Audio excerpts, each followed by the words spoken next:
What's up, H0rr0rr? This is your boy Horror Gamer back with another video for you. And as you can tell by the title of this video, this is week 4 recap of The Last Drive-In with Joe Bob Briggs. So if you guys don't know what this is a new series kind of I made to honor Joe Bob, who is an amazing just talent and just like a gift to the horror community. Let's just be honest. He's just awesome. And, you know, Darcy as well. This series just recaps, the episodes that have been playing, what movies they watched, what they talked about, stuff like that. And just give you guys a little insight on how it was, and, get you guys to go want to watch it. Or if you haven't watched it yet, you know what I mean? That's it. That's basically all this is. It's just me talking about Joe Bob. But anyways, before I get into week 4 of The Last Drive-In, just know that in this series, your boy Horror Gamer throws up, that's right, mild spoilers. I don't go too deep into it because it's hard to get really deep into it because I don't know word for word what he said, like I don't remember word for word what was said throughout the whole show because let's be honest, the show's 5 hours long, you know what I mean?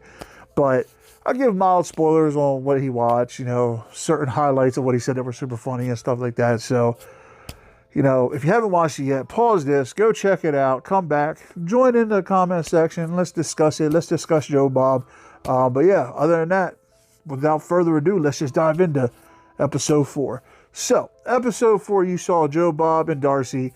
Right off the bat, Darcy's dressed like the Babadook because the first movie is The Babadook, and oh boy, The Babadook's not a bad movie. Don't get me wrong. The Babadook isn't a bad movie. I can't stand the little kid in that movie at all. Oh my Christ. There's a few scenes where I'd be like, oh boy, what? Oh, I just can't do it, man. That little kid in that movie, I'll tell you what, that little kid is a damn good actor because that whole time I just wanted to be like, the fuck up, you know what I mean? Like, this scene in the car where he's fucking freaking out and she turns around, shut the fuck, you little shit, and he like goes all fucking, and she pulls him out the car and sits him on the sidewalk and he's all, bleh. I would have left his fucking ass there. You damn right I would. I would have sat his ass on the sidewalk and drove the fuck off. Fuck that kid, dude. Fuck that little kid, man. He was annoying as shit, bro.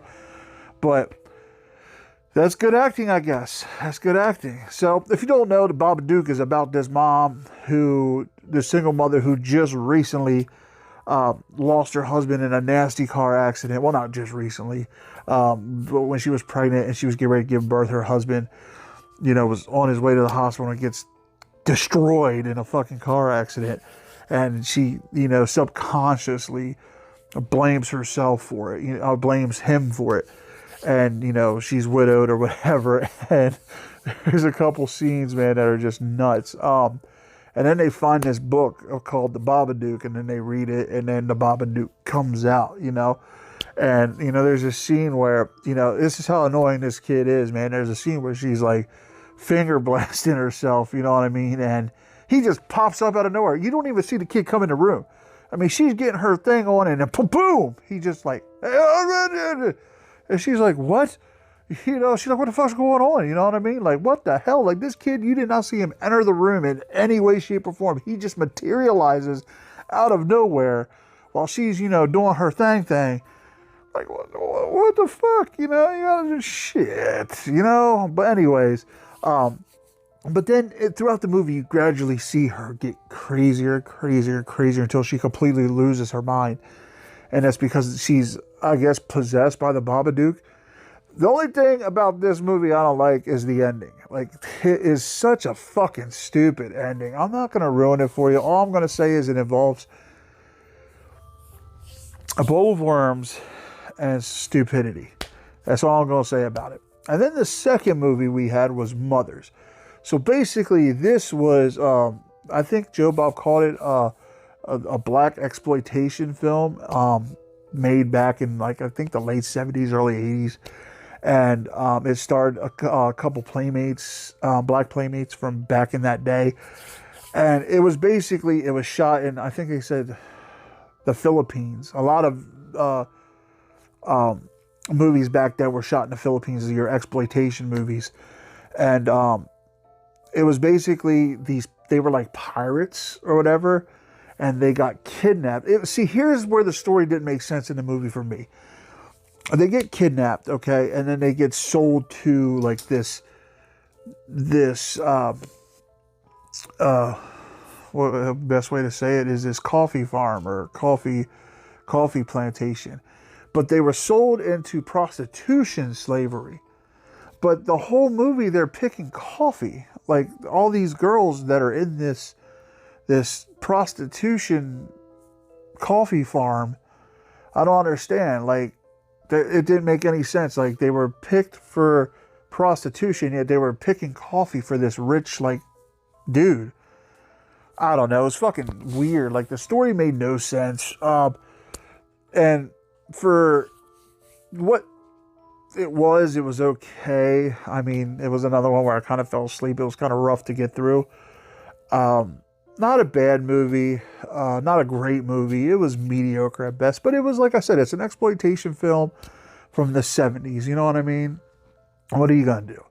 It wasn't bad. It wasn't great.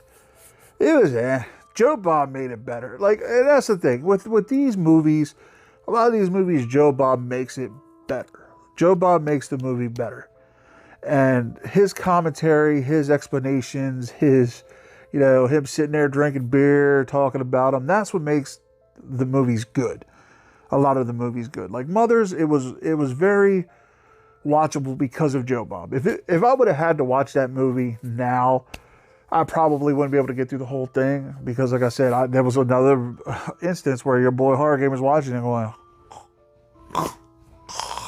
and, he's watching it with his boy, and his boy is having a good time, having some drinks, woo, talking, and your boy H0rr0rgam is, you know what I mean?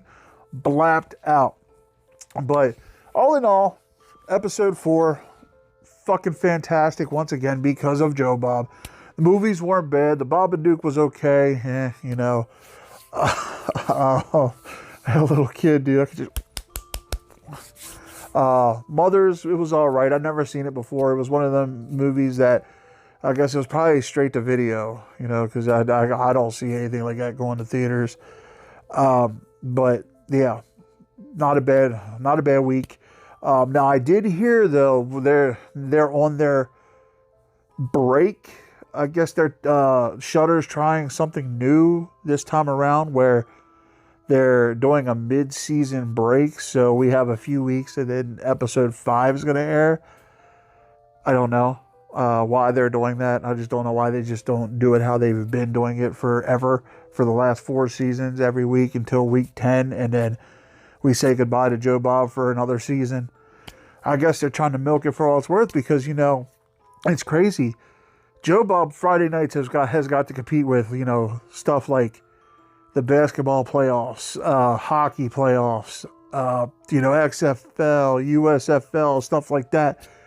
And he's trending on Twitter about these people. So the mutants, us mutants, that's what he calls us. He calls us the drive-in mutants. We're he trends, he holds his own to these big things because the basketball playoffs, the NHL hockey, stuff like that, and he's trending with these, on Friday night. And he is a horror movie critic, or he's a movie critic watching horror movies with us, and he's trending. So that shows you how awesome Joe Bob is, and he does that every week. It's not like one week, and it's not hit or miss. Joe Bob trends every week. What does that tell you? That tells you he is doing his thing. So, all right, H0rr0rr. With all that being said, I hope you like recap of episode 4. I guess we're on a hiatus until episode 5 drops, whenever in a couple weeks or whatever, how long the hiatus is. But yeah, with all that being said, I love you guys.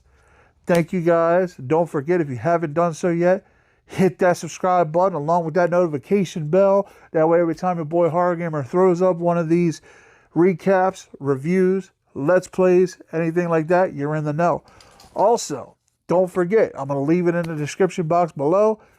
Go down there, head on over to your boy Horror Gamer's Twitch. As y'all saw a few days ago, your boy's kind of trying to up his Twitch game a little bit with his streaming. And surprise, surprise, we started with Left 4 Dead. So everything after I finish Resident Evil 4 Remake and Dead Island 2, from here on out is going to have your boy Horror Gamer's beautiful body, beautiful face playing with you, and you're going to see it. So, and then I'm going to put up other stuff prior to that. So, all right, Horror Horde, with all that being said, I love you guys. Thank you guys. And until next time, this is your boy Horror Gamer saying, as always, don't fear the darkness. Embrace it. And I really, guys, bow. I really hope you guys are enjoying the new mask as much as I am. I fucking love it. I'm out.